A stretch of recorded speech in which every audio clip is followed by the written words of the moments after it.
What's poppin'? What's poppin'? What's poppin'? Welcome to No Blankets Podcast, where we engage in raw, unfiltered discussions that leave no topic covered up. We rocking season 1, episode 10, entitled Leadership Accountability. Do you want to win or do you want to be right?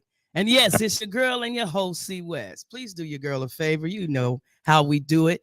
Migrate on over to the YouTube channel and hit that subscribe button and that notification bell to get that alert when we go live at No Blankets Podcast. Shout out to my sponsors, my girl, T Money of T Money Beats. She's in the lab on the ones and twos, writing the hits for the streets. And shout out to my girl, Miss Ely Chandler of Chandler and Company. They call her the hat lady because she keeps our head game fly with them fedora hats for men and women. Shout out to my undercover brother, Lance the PI, the private investigator and process server. You know, if you got that spouse dipping at that telly and you want to catch my man Lance the PI. Shout out to the hardest working man in the community, my man 100 grand, the Mr. Ronnie Cobb. He's the host of Cut to the Chase and Cut to the Chase, the Crown Edition. Shout out to my man 100 grand, the doctor, the Bishop Kenneth L. Davis, and his lovely wife, my cousin, Rhonda Davis. Dr. Davis is responsible for my podcast design, the commercial intros, and the dope social media flyers. So if you're in need of that extra crispy look or that image to take your podcast to another level, Dr. Davis and all of the other sponsors' information will be included in the comments below. Also, shout out to the late but never forgotten Bishop Sherwood Carthen, who said, and I quote, "Don't ever stop following a true legend, but make sure you identify with what one is." Well, family, tonight's topic had me questioning the way that I respond to social and cultural issues surrounding the Black community. It also allowed me to re-examine past conversations and how I view them as opposed to today. The barber-client relationship is a business bond exchange full of secrets and information ranging from stock investing to NBA playoff contenders. But I have to admit that my client and guest asked me one question that totally shifted the paradigm playing field for me. And after our debate on social change and leadership accountability, he simply asked, "Do you want to win, Cheryl, or do you want to be right?" Tonight, here to break that ideology down for us is a native of Sacktown by the way of the Heights. He's a Grammy award-winning singer, songwriter, record label executive. He's the president and CEO of the Black California Chamber of Commerce. He's presently sits, ladies and gentlemen, on 10 boards. 10 boards. He's the president of the Greater Sacramento Financial Literacy Group. He's the podcast host of Kings in the Morning and the host of Traffic Jams on FM 97.5 KD. Family, it is my honor to share this space with the Mr. Jay King. How you doing, Jay? I'm good, Cheryl. How are you? I just saw you this morning. Yes, you did. You looking fly still, sir. Oh man, it is great to have you on here, Jay. I think one of the best and the most exciting things about hosting a podcast is the journalistic side of it, the investigative side, the topic of what you have to research and the person that you're interviewing. And you, sir, are a very amazing and what should I say? Interesting. You're a man that wears several hats. So I wanted to maybe a little strange. Maybe I'm a little strange. You know what? I haven't met a musician that isn't, sir. I haven't met a musician that isn't. But before we start, I wanted to get this part in because this is amazing. Jay, you've been selected and honored as a recipient of the prestigious Presidential Lifetime Achievement Award by the President and Vice President of the United States come June 1st. Tell us a little bit about that. I gotta be honest, I don't know much about it. You'd have to ask Angie because Angie was the one who dealt with it. And Mm. that kind of stuff is kind of goofy for me. Like I don't, like I'm like, you know, I don't know. When it comes to uh awards and stuff like that, I'm not real good at it.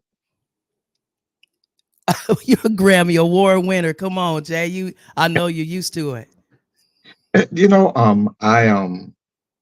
I see it for what it is.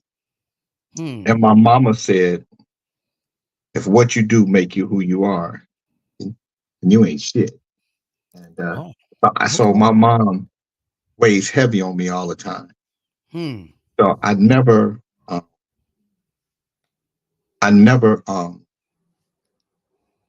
look at those things. I mean, I think those kinds of awards come to people who sit in certain positions, and I happen to be somebody who sits in a certain position.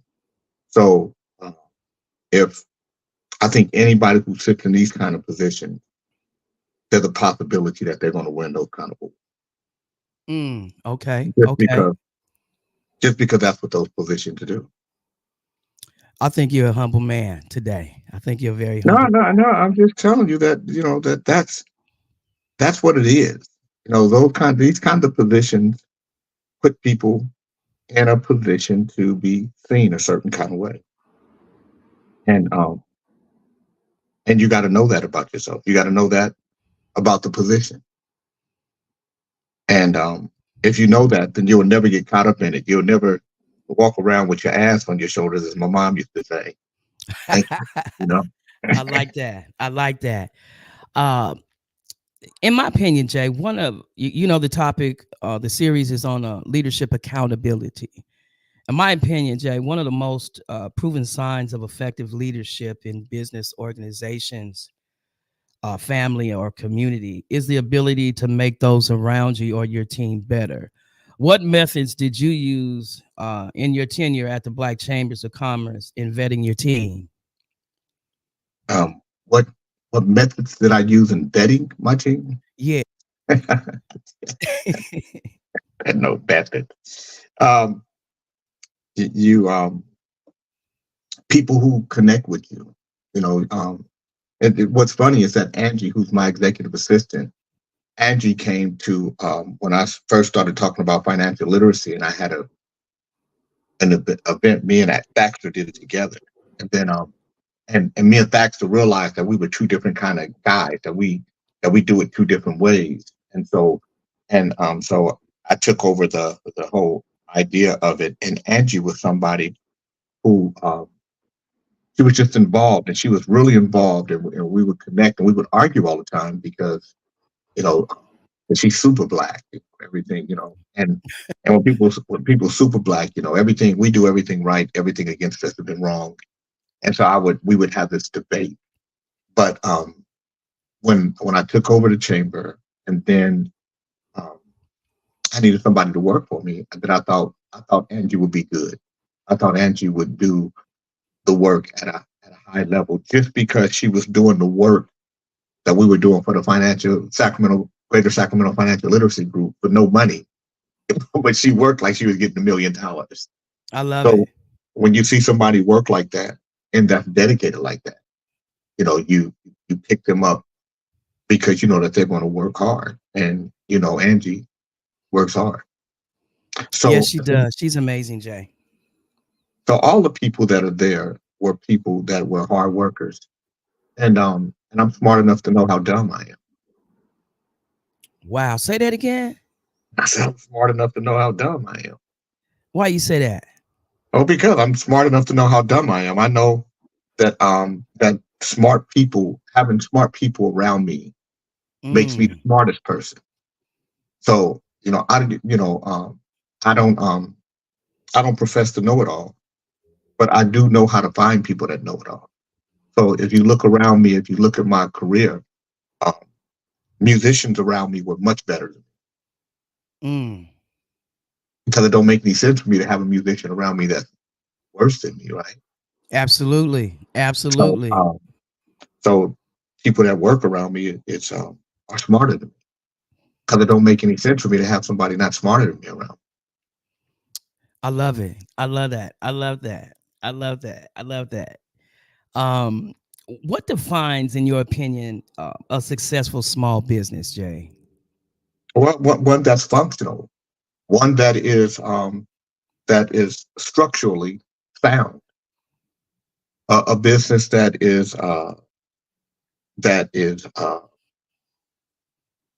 from head to toe.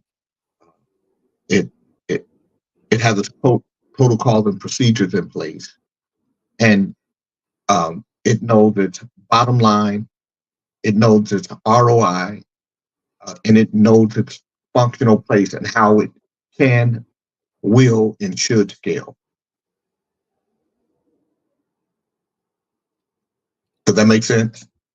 Absolutely. So, what would you say to the new small business person that is opening up their business for the first time?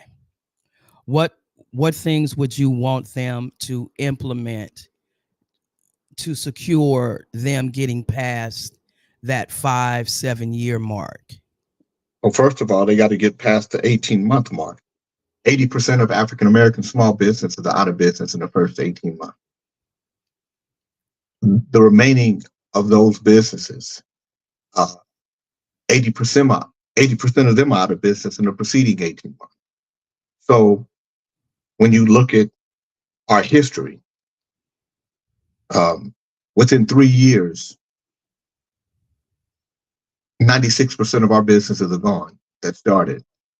And the ones that do stay around are so dysfunctional.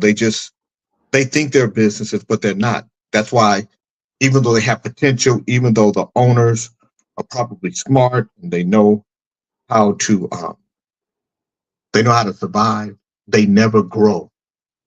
And when you look at our businesses, 96% of African American small businesses have no employees and generate less than $100,000 or less than $35,000. They're called micro and mini micro. So when you see those numbers and when you hear those statistics, you have to know that we are not very functional as business owners, and somebody's got to say we have to get better, and then do the things to make us get better. And that's why the chamber exists.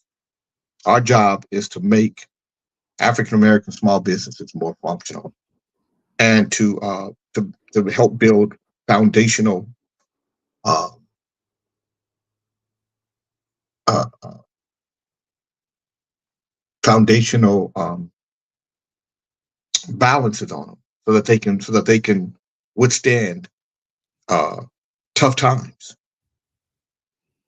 And that's where those of us that are connected, I would say that would be my role in sharing that information to other barbers or other entities that are thinking about opening up a business, is to take advantage. There's several programs that the Sacramento Black Chambers offers to small businesses to help them in. Yeah, we're the California Black Chamber, though.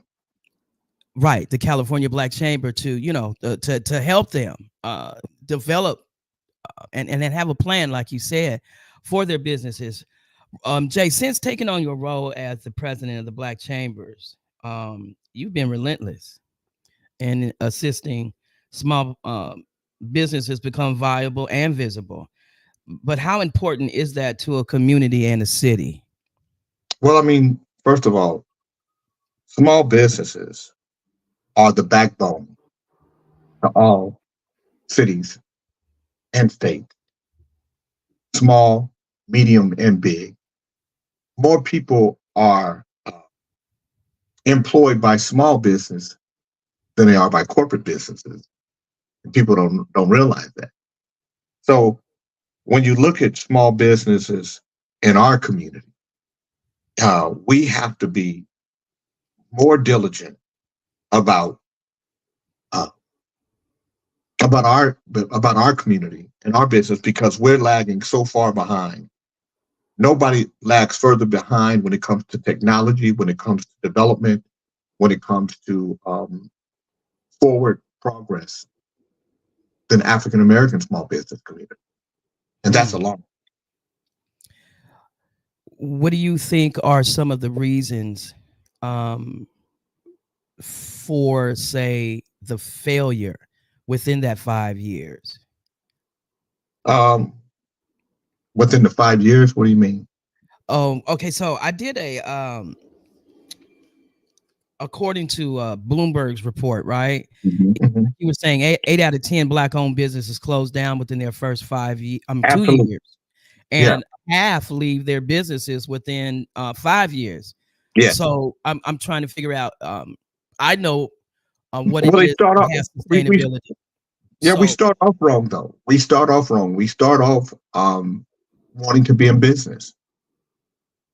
We don't start off wanting to succeed. We don't. ooh, hold on, Jay. Wait a minute. There you go, dropping diamonds and nuggets. You heard that? We start off wanting to own a business, but we don't start off wanting to succeed. That's game. Well, because we believe that if we're in business, we're just going to make it. And so organizations like mine have failed us. And when you look at Black chambers overall, they've been mediocre at best. Most Black chambers don't have full-time employees. And when they do, they're minimal. Um, so how can a chamber president tell me how to run my business when their chamber business doesn't run well? True. Facts. And so we won't have those conversations. We're afraid to be honest about how we failed ourselves. And until we're ready to have an honest conversation Mm. about our failure, to us, it's difficult to look at anybody else for me until I look at me first and say, let where are my mechanics off at? Where can I get more mechanically sound? So at least if I go to somebody else outside of the community and say, well, they're not helping me, I can say, from a mechanical standpoint, from a foundational standpoint, from a protocol and procedure standpoint, I am solid. Right. From an economic standpoint, I may not have the asset base, but I have these other fundamentals in front of me and behind me and on the side of me that you can't ignore, Right. especially with the systemic racism, bigotries, prejudices, and bias. Now I can use it. But if I come out the gate with that, then I am already ill prepared. And they could give me everything that I asked for. And I'm going to bet a dollar to a dime that there's a 90% chance, maybe even 95%, 96, 97% chance that that business is still going to fail, even if it was funded properly, because mechanically it's not ready. And we have to become mechanically ready. When you look at African American small businesses, we're not technologically ready. We are not up on technology. We know how to use the basics of a computer. We know how to send emails and we know how to go to social media.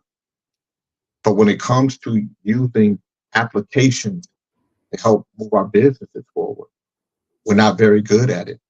I know because I deal with us every day. And if there's anything that we are falling behind on, is technology.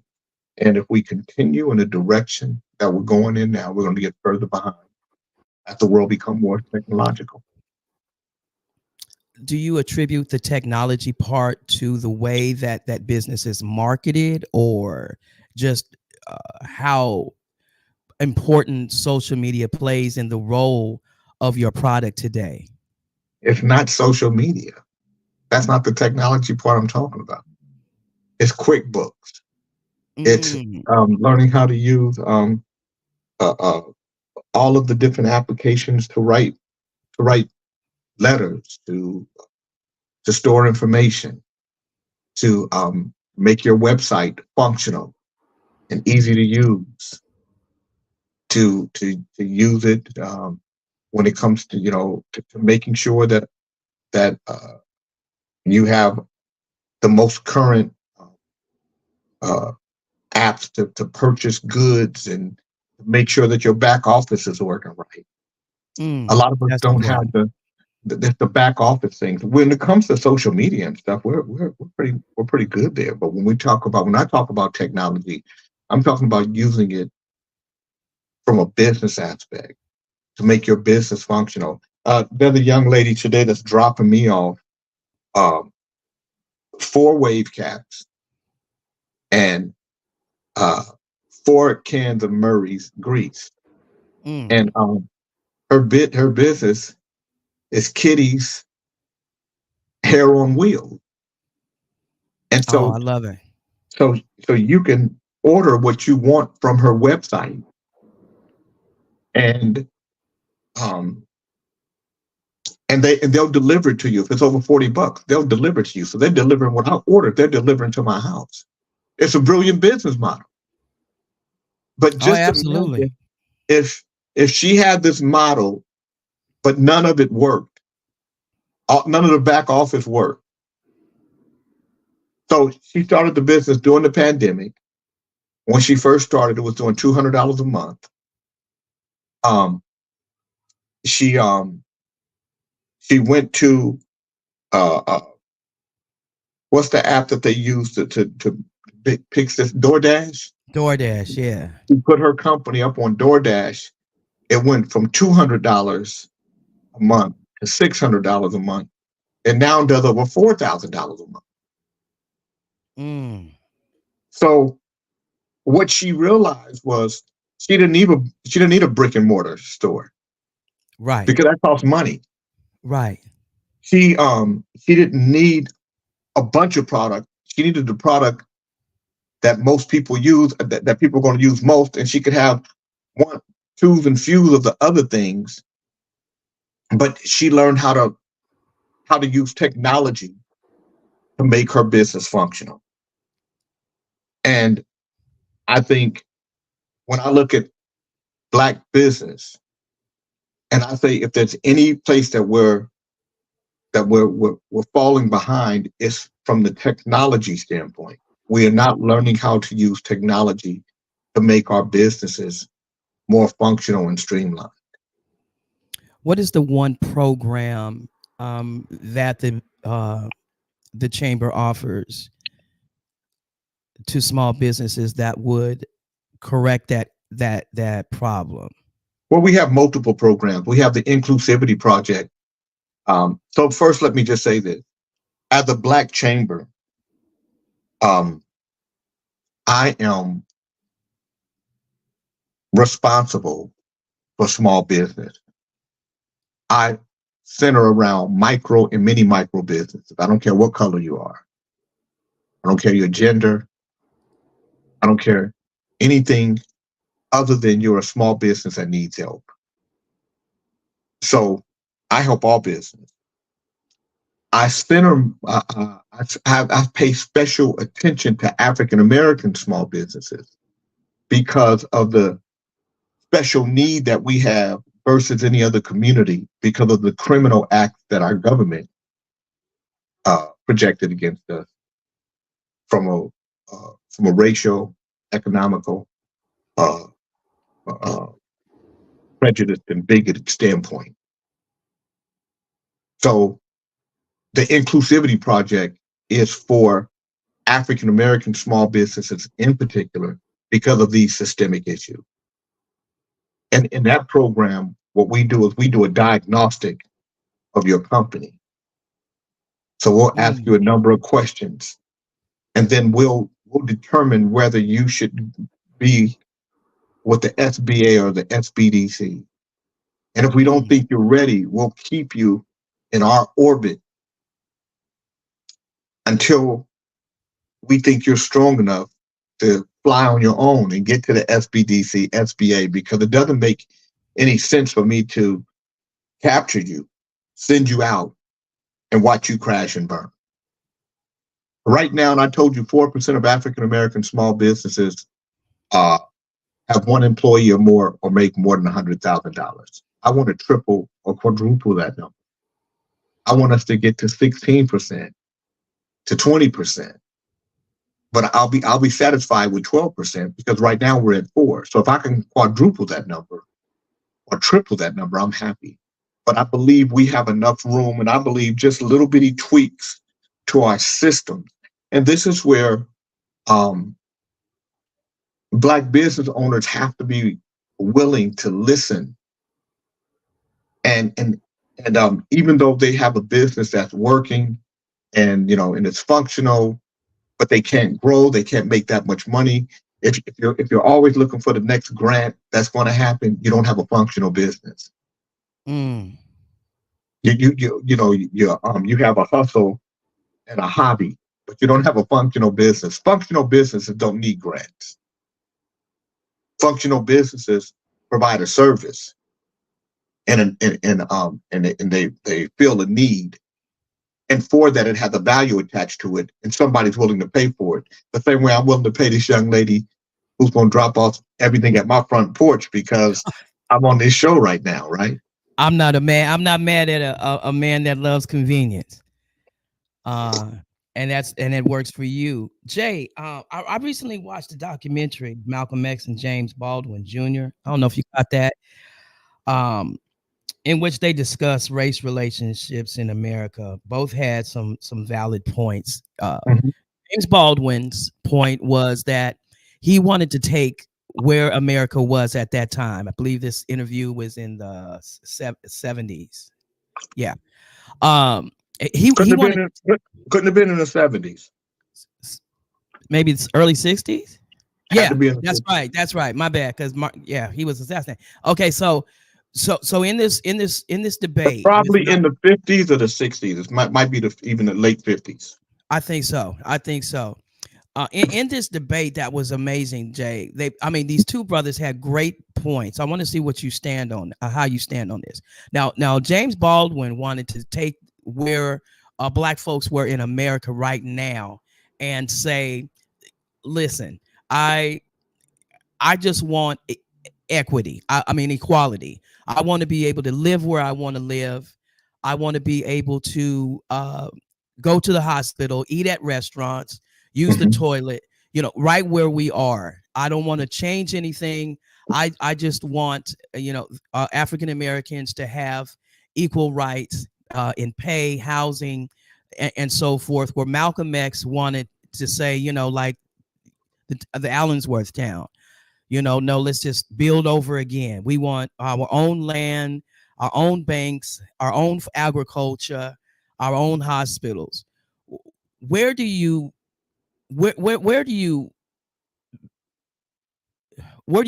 play on assimilation in terms of the Black community? Oh, you're talking about things in the 1900s, right? We're in the 2000s. My conversation is advanced beyond that. I understand history. I listen to history. I read history. I enjoy history, and I do history on the radio every day that I'm on. I do a history moment.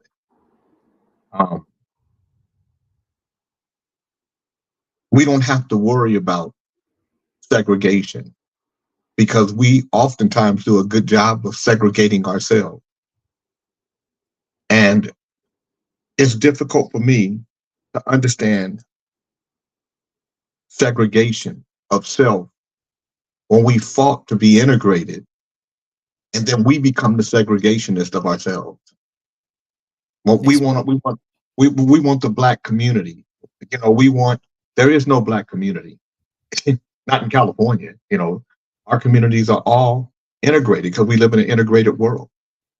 So we have to decide. And again, this is just my opinion. We have to decide if we want to be separate and go back in time, or if we want to plug into the economy of America and But partake in what we built. Okay, what are you gonna say? so is it wrong to want to have a strong, viable economy that looks like us with the resources that's out there? Is what I'm saying. It's like, we strive for, and Let me ask you a question. okay, Um, do you just want money that you get to come from Black people? absolutely not. Okay, so then you can't have it both ways. So if you so when listen, we don't have Black communities the way we used to. When we Right. start looking at communities, our communities are multicultural, multiracial. If you look at California, for instance, California is only 6% Black. In areas where Black folk are at a high number, we're only 10 or 11%. So this is where the question of, do you want to win or do you want to be right? You know, so yeah, if you want to segregate your small community, and so let's see how that work out for you. When Well, you look at, well, okay. when you look at us, and again, this is where I don't know how honest we're willing to be. We are sometimes dangerous to ourselves. I think I'm one of the few people that didn't support Black Lives Matter because Black Lives Matter didn't march when Black people killed each other. So I didn't believe that Black lives mattered. Black lives matter because Black lives should matter irrespective of who's killing us, but especially when we Absolutely. kill. So Now that I do agree with you on, and as being a barber, I mean, I just don't cut African American hair. I cut all cultures. Um, so I don't understand. We fought for so long to be included in all of America, only to have conversations about how we can only live amongst ourselves. So racism is racism to me, no matter where it comes from. Prejudice and bias is prejudice and bias, no matter where it comes from. If I heard white folk saying we should just live with us, we should look out for us, we call them the Klan. We call them rednecks. We call them prejudice. So what would you call Black people that want to do the same thing? What would you call Hispanic a or tribe. Native? No, you wouldn't. I look at Franklin I Boulevard. mean, if you call them a tribe, Yeah, I if call that's them what you do, then you, my friend, are one of the bigots that I'm talking about. because you'll call white people devils. You'll call them prejudiced. You'll call them bigoted when they do it. But when you do it, it's a tribe. So guess what? When white folk are doing it, when the Klan is doing it, they are a tribe to them. But this is what the history of our people have always done prior to post transatlantic slaves.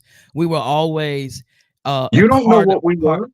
Yes, you I don't do, know because I do this. I do the research. But I will say this. I will say this. You see a thriving Asian community in Sacramento. As a matter of fact, when I turned the first business, what percentage of California is Asian? In Sacramento? In the state and in Sacramento, yeah. I don't know the state. 14%. 14% in Sacramento. But it's thriving together. What I'm saying is that they eat at their restaurants, they shop at their stores. Because they have, listen, and you guys, this is what trips me out. I don't think you guys really see yourself or look at you. You're talking about a community that has culture with it. You're talking about a culture of people that come from a place that it's all encapsulated. We're not that. We are America. American culture and Black people are one and the same because we help create the culture of America. America don't even exist without us. We are tobacco, agree. we are sugar, we are mining. I get it. I understand. I really do, Jay. You don't talk like it. No, I just don't agree with what your Yeah, opinion I know. was about it. No, And I know. You but like I said, and that's why I said we will probably be different and what we see, and how we see it. s- okay, so this is where the So everybody's not going to agree with me. That I know. Not only do I know everybody's not going to agree with me, I don't spend my time trying to convince anybody. Like I won't spend my time trying to make you see it how I see it. I see it how I see it, you see it how you see it. And that's the beauty and our and just the human being. We're not a monolith. Not all white folk think a lot. Not all black folk think a lot. I don't think I think alike. I don't expect you to think like me. This is what I see. This is how I see it. It's how I operate. It's how I build my success. And people who think like me and who follow me and who agree with me will do the same. People who don't, they will find their way. There are some people that agree with you that there should be a black community and black folks should build among themselves. And I say to those people, do that. But I'm not going to be part of that. I'm not going to be part of that conversation because it ain't a winning conversation for me. I just I ask myself every day, do you want to win or do you want to be right? And I like perfect winning. segue. So, so what is the meaning by your phrase? Do you want to win or do you want to be right? That that, that Um, that's that's what everybody's sitting on their seats. They're waiting on that you that definition. look at your life. Look at what you're doing. Look at the result of the decisions you make, and ask yourself, are my decisions helping me win? So when you start talking about the systemic racism, bigotries, prejudices, biases, and all that, you're probably going to be right. They exist. This country was built on that. But do they help you win? And you're right. But do you win? So I have a strategy that uh, is winning for me. And I understand, I know what racism and bigotry look like, feel like, sound like, act like. And I could do one or two things. I could allow it to disrupt my function, or I can win, move past it, and move past those folk because they don't count for me. The only thing that counts for me is what I'm trying to get done.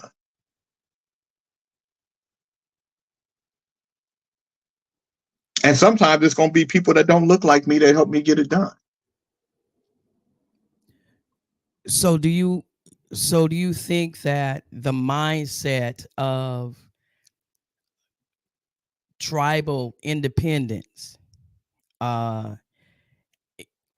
are you I don't think that African Americans businesses culture is trying to be independent of sharing resources. Like we just had the San Miguel um, market open up here in Oak Park. It was vacant lot for almost 5 6 years after Food Source left, or Food for Less. Now it's a Spanish owned market. Um, and their community, they got Spanish people that mow the lawns, Spanish, they've hired people in the community. But what I'm Mhm. saying is what I'm saying in terms of seeing things, seeing our businesses being viable where it counts in our community. That's the kind of bond. That's the kind of the the value that I'm talking about. Not exclusively being segregated from living next to whites or Asians or other people or other communities. But I'm saying, I know that we don't live in DC. We don't live in Atlanta or the this down in the South, but it just seems that more of us are waking up and trying to get into a place, into a space that that our brothers and sisters in the South are having an impact on how the way that their communities are ran, even their education. 96% of African American small businesses around the country, no matter where they are sole proprietors that generate less than $100,000 or less than $35,000 a year. 96%. I don't care what part of the country you're in. Around the country, only 4% of our businesses have one employee or more and generate more than $100,000. I don't care where you are in the country. That's the number. The conversation that you're having, if you and I, if I was in this conversation, if I was in a conversation in a room with folks having this conversation, I'd probably leave because it's not going to win. I heard this conversation before. I heard this conversation in the 1900s. So, but you're right. You're right for you, and you get the opportunity. You have every opportunity to do what you do. What's the meaning behind the phrase? What impact does the term victimhood play in the role of success or failure in the Black? How can you be a winner when you feel you're a victim? How can you win when you think that somebody has power over you? Nobody has power over me. There's nothing I can't do. I only know how to win. It's the only thing I concentrate on. I don't concern myself with anything that's smaller than how I think. It don't work for me. I like that. That's powerful. Well, I mean, maybe you do, maybe you don't, because I think a lot of people who think in terms of just Black are thinking real small, because I want all the dollars from everybody. I want to be able to live anywhere amongst anybody. I don't see myself as constructed by a color. I don't. You don't get to minimize me. I'm not Black America. I am America. I'm tobacco, I'm sugar, I'm cotton, I'm the slave trade, I'm the whole enchilada. You don't get to minimize me to just one piece or to just to one section or just to one area or to one thought. I'm the whole thing. And I don't, and I would never let anybody, and I thank my mom and dad for this, that I never, ever saw myself as less than. And I don't today. The role that parents play in our lives is awesome, and I always hear you speak about your mom in the chair and some of the great nuggets that she left you with. But not just my mom, my dad too. My dad was a tough man. My dad made me fearless. My dad made me strong. My dad made me believe I can do anything. My dad said, "Don't fail. People are waiting for you to." So do you have that mindset of whatever you do, it has to be 10 times better? I think that in order to be great in anything, you have to have that mindset. I see what Jay Ali said. I get it. Look at the whole field. Everything has been done strategically. We are past the threshold. If you can't see what's already checkmate, your plan has to adapt to win where you can. Your view will only move so many, and there's strength in numbers. So I don't see, and even in the strength in numbers, I don't need everybody, because sometimes in those numbers, there's a lot of lazy people in those numbers. So I would rather have a smaller number of hard workers than a big number of mediocrity. Oh, most definitely. Most definitely. But we're allowing mediocrity to live. We don't check ourselves. We don't hold us accountable. I grew up in Del Paso Heights, when if your yard wasn't kept up, people in the community will go knock on your door and tell you to clean that shit up. So, and if you came into our neighborhood and you were new, people would come on the block and say, everybody here on this block keep a nice house. Johnny Davis down the street, he does the mowing in most people's yard. You might want to pay Johnny $3.50 a week to come mow your yard. Because there was pride, there was respect for the community, there was pride in community. Of all the communities that exist in the United States, if you look at us 50 years ago versus today, we're worse off today than we were 50 years ago. In 1974, we were better off than we are in 2024. We're the only community going backward. So you can't blame everything. You can't blame everything on everybody else. There has to be some responsibility. And we can't call ourselves kings and queens and brilliant and all this, and at the same time, give somebody so much power over us that they hold us back. I just don't believe it. And it's not what I'm bought into. So would you say, Jay, that where the table isn't set for you, you make your own table and eat? Well, I think would that be a winning strategy? No, I think I know how to make. I know how to motivate those that are around me. Some of those that are around me look like me, and so some of those that are around me look like others. And I believe when you're strong leadership and you're consistent, and people see you know how to win, irrespective of where they're from, what color they are, what religion they are, what sexual preference they have, what political party they're with. They're going to stand with you because they see strong leadership.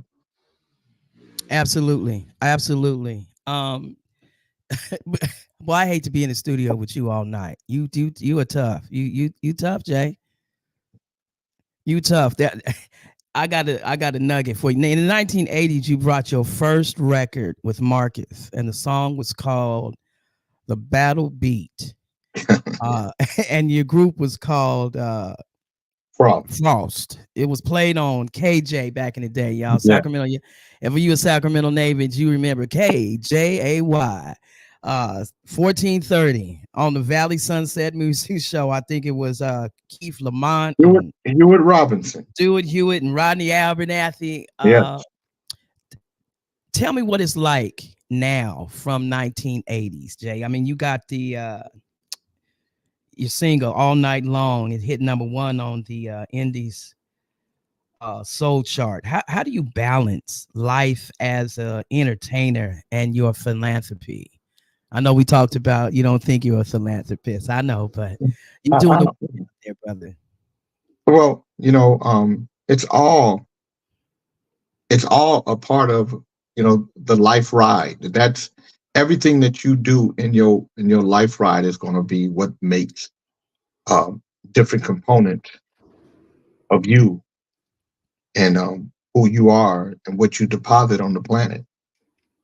And so music is something that I do today more for me than for anybody else. It's how I breathe. I need music. I need to do music for me, not so much for anybody else. When I first started, I did music because I love music and I wanted to have a hit record and, wanted to tour and make money and all the stuff that come with it. And that happened. But today, I'm 62 years old. So I have more years behind me than I do in front. And today I live my life to enjoy it, to pay the debt I owe. So the work I do is for the debt I owe, for the life I live. Because not everybody get to the space to where they get to know themselves, where they get to understand who they are, to where they get to know and understand their value, and they get to mine it. They get to mine all that gold that's in them. We spend a lot of time chasing money. I don't chase money. I am money. I'm all of it. And so I think all of us are. The most incredible part about being alive is that there's enough money on the world, on the planet for everybody. But most people won't do the work that that's required to get those, if you want to say, those monetary things that they desire. You know, I work all the time, but I enjoy my work. So my work isn't work for me. It's my enjoyment. I get up in the morning, do Kings in the Morning, because that's my therapy. Kings in the Morning is my therapist. You know, Let me tell you, if you guys are not familiar with Kings in the Morning, please, I'll have all that. I'll have the link for you in the comment section. Lenore Tate says, "Hey Jay, Joanne Nash has a shout out to you. hey, Jeff Carlin, John Beckman, and Nicole Robinson. I'll say what's happening. Thank you all for tuning in to No Blankets podcast today with our special guest, Jay King. Jay, what do you do to prepare to get into the studio? I mean, you've worked with some amazing musicians and producers like DOA and Ivan Johnson. Shout out to my man, my brother Sean Rayford, the sax man. You put that boy on, and now this guy is everywhere. You guys just are coming off of an amazing concert at a gig that you guys did at Mather. With the exception, McCullen, exception, for the exception of the weather, just amazing lineup. How did you connect with DOA for your Bossa Nova project? Well, me and DOA have known each other for years, and I have worked on an album called Helen Son, and I was working on that record, and not Helen Son, Open Book. I was working on the Open Book album, and DOA heard, and he liked what I was doing, and he said, "I think I have a piece of music for you. You don't have to give me nothing. I just want to give it to you." And I wrote this song called "What Do You Want From Me?" That was the music was just beautiful. And then I started getting ready to work on the Helen Son album, but it wasn't called Helen Son yet. It was just, I didn't know what I was going to call it yet. I was just still working on it. And one day I called DOA, and I had been listening to some of the productions he'd done with Joe Levy and different people, because I connected him and Joe Levy together. And I said, "I'm going to send you some music. These are ideas that I put together that I don't have time to produce. And I don't trust a lot of people with my music, but I trust you with it. I just want to see if you like it and what you hear. We hear it the same." And I sent him a few songs, and he sent back the produced tracks of them, and they were beautiful, and it was what I wanted, and I knew that we could work together. And that's how me and DOA started working together. And he ended up doing 2 or 3 songs with me on the Helen Son, maybe 4 songs with me on the Helen Son album. And then he played on some that I had done with other people. And then one day, after I did the Helen Son album, I was working on some Bossa Nova stuff, and I was cutting with a guy named Dave Stone in LA. And Dave Stone, he's does some great Bossa Nova stuff. And so we had this one cut, and I sent it over to DOA, and I sent DOA a bunch of Bossa Nova music so he could hear, because Bossa Nova is different than jazz and different than R&B. And if you don't connect it right, it sounds really corny, and it sounds really lounges. And so I didn't want it to make it sound like a lounge. So you really have to understand how to connect the dots and the theory behind the music. And DOA really, he got it. And we just started working and did Soulful Bossa Nova, and it came out really quick. Joanne Nash says, "What's up, Jay King?" She says that Bossa Nova is fire, and I agree with her. That whole album is a vibe. It really, really is. I mean, you put it on and you can ride to the Bay and back. Jay, I wanted to ask you about your sustainability in Club Nouveau. I mean, from my personal experience, when I saw you in Sacramento, and you let's see, we were in a park by the railroad station. And then you guys did a concert there. I think it had to be about 103. You had on all white, right? Mhm. And I mean, you performed at least about 6, 7 songs. You guys did a great set.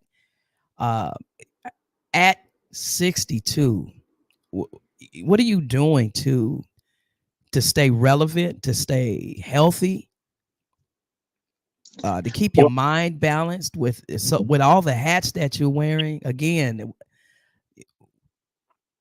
where is that space that you get into when you get into that studio, or to remain relevant? Because we've gone to some shows, uh, and saw some entertainers, Jay King, well past their time, and it just, it just wasn't the same. But Club Nouveau still got that vibe. How you well, guys doing it? Are y'all clone? Let us in on it. well, first of all, Club Nouveau means new club. So there's Mm, always a new club for me. Valerie was with me the longest. Valerie was with me for 34 years.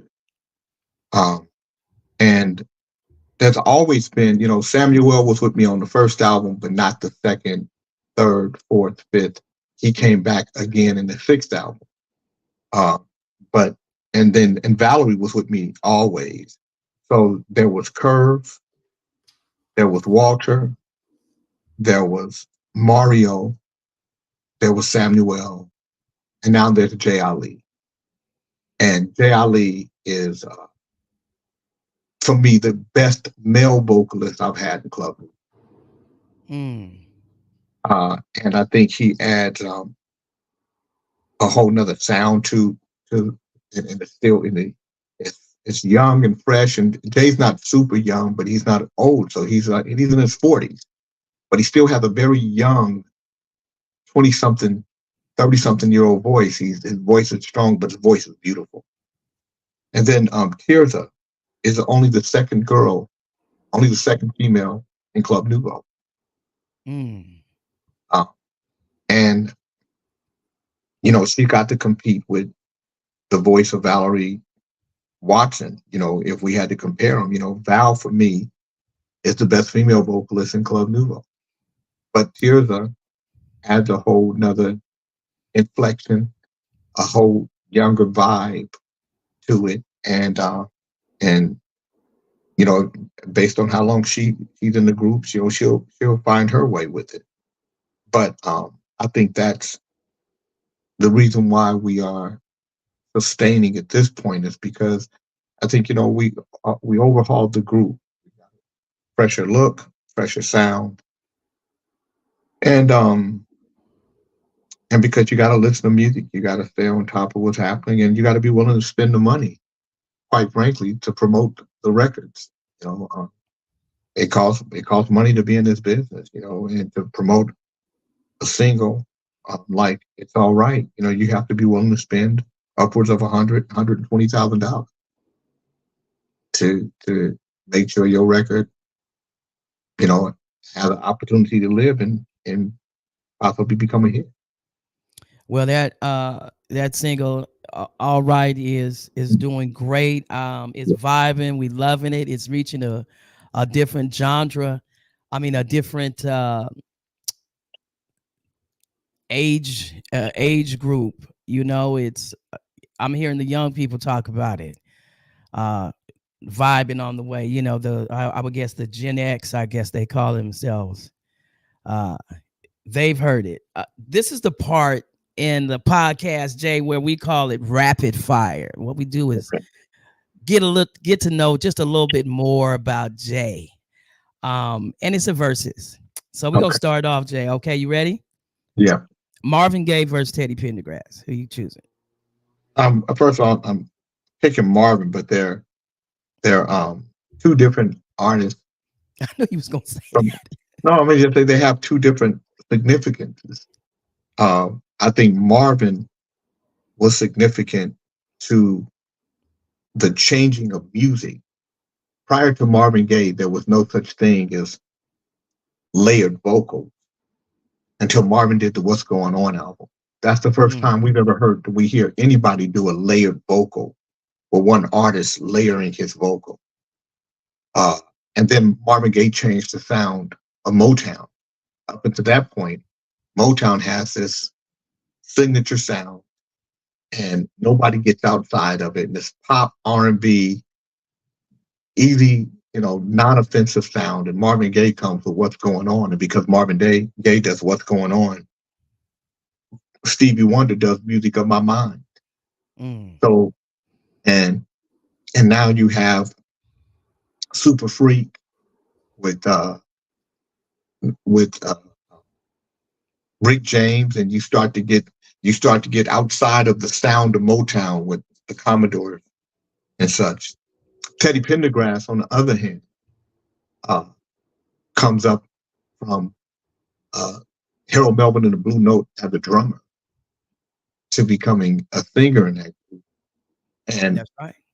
And Teddy takes sex figure approach to music, and he's the first guy doing that. Marvin Gaye is the first one to have sex on the record with the I Want You album and Let's Get It On.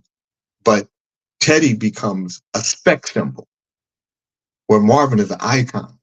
So if I'm going to pick an artist between the two of those, I'm going to pick Marvin, but I'm picking Marvin over everything because he's my favorite artist. But I hold both of them in high regard. Allen Iverson, Kyrie Irving. Allen Iverson.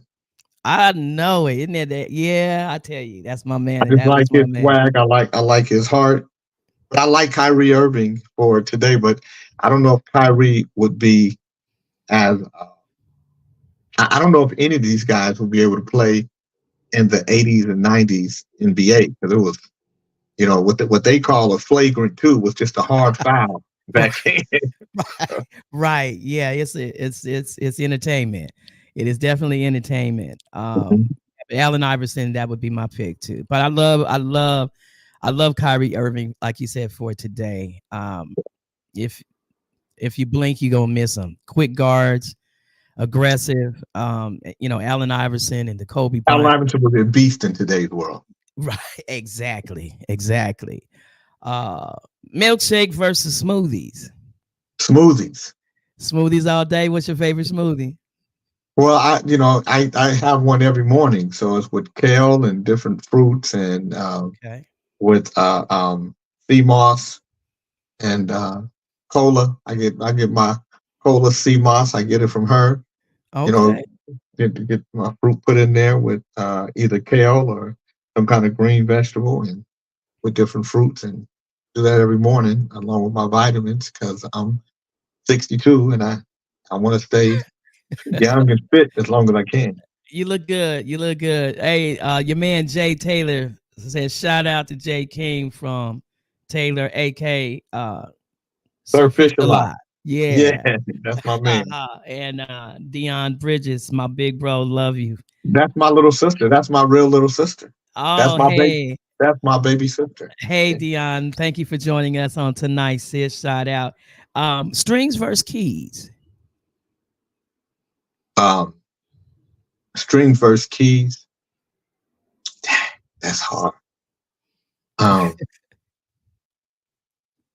gonna take string. You gonna take strings? I'm telling Ivan on you, Ivan Johnson. If you listen, I'm telling you. Ivan probably saying he takes strings over keys too. Listen, hey, let me tell you something. Ivan did a project for me for my book release. That boy wrote that piece in about 6 to 10 minutes, and it was phenomenal. Yeah, that boy is great. He's a musical genius. He is, and his wife, she can sing. I told her, just go ahead on and, just touch my voice, girl. Just lay your hands on my vocal cord. Thelonious Monk versus Miles J. Miles J or Miles Davis? I mean Miles Davis. Miles Davis. Miles Davis. Okay. All right. Netflix or old fashioned drive-in? Netflix. You want to cuddle at the house? No, I just want to. I don't. I want to be You don't by do myself. drive-in? Okay. Okay. Oxtails or ribs? Oh, are they smothered? Is according to who cooking the ox? Coco's Oh, over there. man. I hear Fixin's got some. Coco's got some. Brenda Yeah, Moore you got know, some. I got to be honest with you. I haven't tasted better oxtails than my brother Andre. Oh, Andre. Okay. Yeah, Well, you know, my brother. tell Thaxter to make you some oxtails. I heard he got an oxtail soup that's cold. But I'm gonna take the ribs because it's just hard to find good oxtail. Okay. All right. Celtics versus Denver in 7. Man, I hate the Celtics. I'm a Laker man. My best friend watching Grace. You hear that, right? Your man Jay King over here. Well, you know, I think we all were until Sacramento had a team. And we know when Magic Johnson and all of the greats left LA, I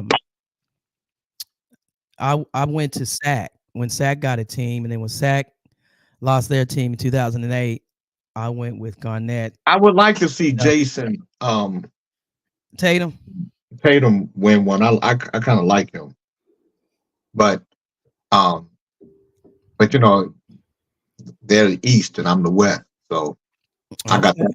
I got that. You got that rival. Okay. I feel you on that. Thanksgiving or Christmas? Neither one of them matter to me. Okay. Me neither. I stopped celebrating the holidays. This is the last one, Jay. You ready? Mm-hmm. Jay King. Mm-hmm. Do you want to win or do you want to be right? I want to win. You want to win? I play to win every day. I wake up in the morning ready to win. I know being that's right. Being right ain't anything that has to work for me. I just want to win. Jay, I have one last question that I got from. I just got a text message, and I'm sorry I didn't ask this earlier. Could you give a reasoning why you want to change the name of reparations to debt owed? Because there are a few reasons. Number one, reparations had to happen at the end of slavery. Reparations turned to debt when it wasn't paid. Former slave owners got a reparation of somewhere between $300 and $800 for each slave they owned, that they formerly owned. And African American received a reparation of 40 acres and the loan of a government mule if needed. And Abraham Lincoln signed Field Order 15. William Sherman carried it out. And when Abraham Lincoln and 140 people had received their allocation of land, and then Abraham Lincoln was assassinated, and Andrew Johnson became president. And when Andrew Johnson became president, he rescinded that order. At that point, the government became a criminal. And they and only 10% of those 140 plots of land that went out stayed in those formerly enslaved hands. The other 90% went back. They took it back. Reparations have a negative connotation for white folk. And if you really want to get the debt that's owed to you paid, you can't blame white people today for what a government did yesterday. And so I need white people on my side because I want to win. And nobody hates the government more than white folks. But if I'm talking about reparations, if I'm using a term that they're not comfortable with, it's not going to help me win. But when I say debt, when I say there's a debt owed because of what the government did to me, and then I start outlining the crimes that the government did to me, not during slavery, but post-slavery, because during slavery, slavery was legal. Whether you like it or not, it was legal. That's correct. So we have to deal with post-slavery because we have the 13th, 14th, and 15th Amendments to rest our argument on. Mm-hmm, mm-hmm. And when you lay it out that way, I believe most white people will side with you, even fight for you, and help you get the debt that's owed to you from this government. So this is where, do you want to win or do you want to be right? Really take shape. And Black people shouldn't be the only ones on the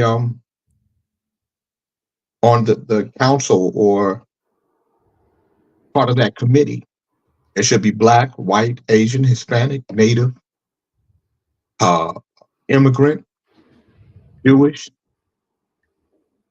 Everybody should be on that panel because they need to know our history. They need to know what happened. They need to know how criminal this government was to us.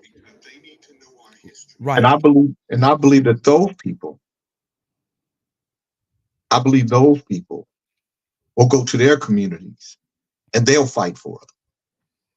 Because the only way we're going to get the debt that's owed to us is if all the communities come together and the leadership in those communities say, this debt is owed to these folks. I think we shouldn't make it just about money. I think we should have it as a smorgasbord where you can pick from a platter of things, three different things. So if you want a cash payout, you get a cash payout. But if you need tax relief or debt relief, if you need health care, you want education, you want to own a home, you want a business loan. And those would be, you think those would be the value of whatever the reparation payout would be? It's not a reparation. I don't know reparation. Or a debt payout. Yeah, those three things. So for me, if you ask me what I would want debt relief, I would want tax relief, and I would want extended health care. I don't want money. Because if I don't have to pay taxes for 10 or 15 years, and all the money that I make in those 10 or 15 years, I get to keep, I don't have to pay taxes. That'll be the most wonderful thing that can happen to me in the world. I'll invest so much money and make so much money in those 10 or 15 years. That's how I will get my money. But I think everybody's different. Young people might want a free education, $150,000 in cash, and home ownership. Mm-hmm. Somebody else might want a 1% business loan that they can pay off over a period of years. And if they stay in business for more than 20 years, that loan is forgiven. Debt relief, and maybe health care. So I think, we have to be a bigger than just ourselves and look at it from a vantage point of everybody being able to participate based on their need. So you're saying that in order, a better way, a better strategy for us to receive the money owed to us. The debt, and don't look at it as just money. The debt owed would be to change the language. I like that. I like that. Not just the language, but give everybody the opportunity to pick what it is that they want. And you get to pick from three. That might be 10, 11, 12 categories, but you only get to pick three. It's like, when you go out to one of those place where they have the dinner and they have everything laid out, but you can only take 3 items. Like a little mini buffet. Yeah, that's why I call it a smorgasbord. A little smorgasbord. That's pretty good. That's a pretty good concept because you can't give some if people are already struggling with financial literacy, and you give them some money. I mean, we make assumptions, but let me tell you this: I know that our leadership always want to control the money. Our leadership don't want. They don't want to give the people money. They want to control the money. Yeah, there is definitely inequality in the distribution of wealth. And in the process of all this, there should be free financial literacy. Using estate planners and wealth builders and organizations dedicated to building wealth in marginalized communities. Mm-hmm.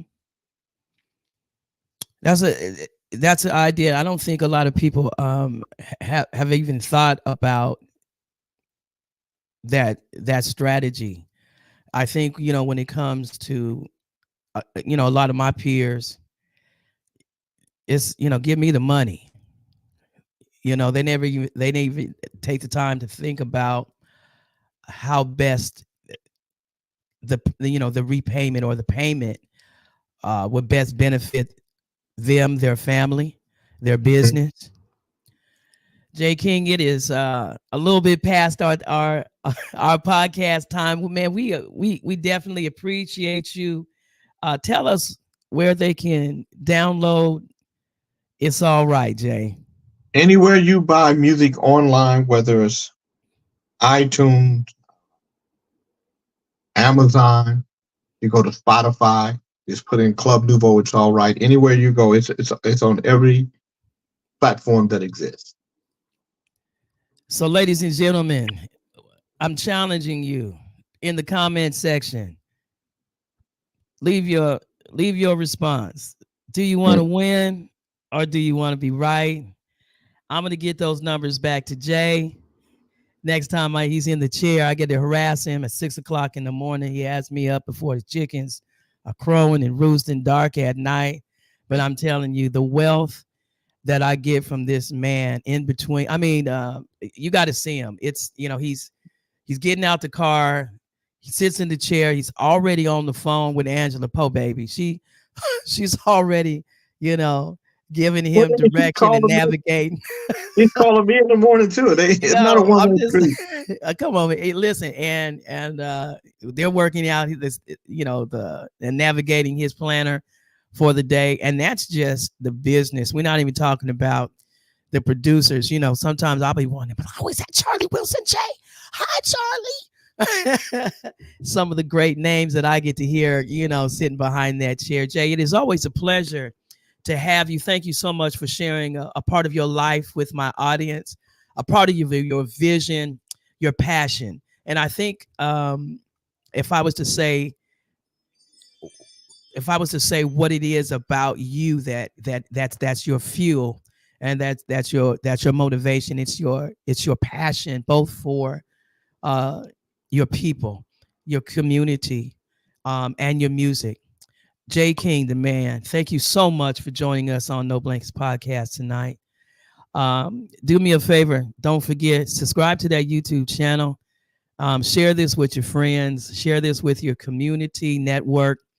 Jay, we love you. Thank you for what you're doing in the Sacramento community and in Northern California with the Black Chambers. Yeah. Please, if you are a small business, please get connected to the Black Chamber of Commerce. Please, or tune in. I know some folk may not even deal with the radio anymore. You got CDs, you got streaming music all the time. But I'm old school. I like to turn on the radio and hear the jams. When I'm driving home, I used to be mad because there were so many programs. I just wanted to hear the music, but now I've learned that there's so much value in some of the shows that are presented on 97.5 KD. And Jay has the traffic jams, and he's always giving history lessons or education about small businesses.